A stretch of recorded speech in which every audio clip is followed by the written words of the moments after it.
Machi 6 tunamkumbuka Mtakatifu Koleta wa Kobi, Ufaransa. Alianza maisha ya kiroho akiwa mdogo, akijiunga na Wafransisko na kisha kufanya marekebisho katika shirika hilo. Aliwafanya wamonaki wa Fransisko kurejea kwenye mafundisho ya awali ya shirika, ambapo walisisitiza zaidi kwenye maombi na huduma kwa wanyonge.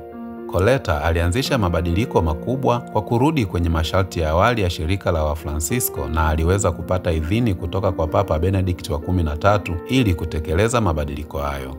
Pia alifanya kazi kubwa ya kueneza imani na kuwa mfano wa imani kwa wengine. Alikuwa na upendo mkubwa na alikuwa na umoja na wenzake katika shirika, akiweza kuwasaidia wasio na msaada na kuwaongoza katika hali ya utakatifu. Anaheshimiwa na Wakatoliki kama mzalendo wa amani, mabadiliko na utakatifu wa maisha ya kiroho.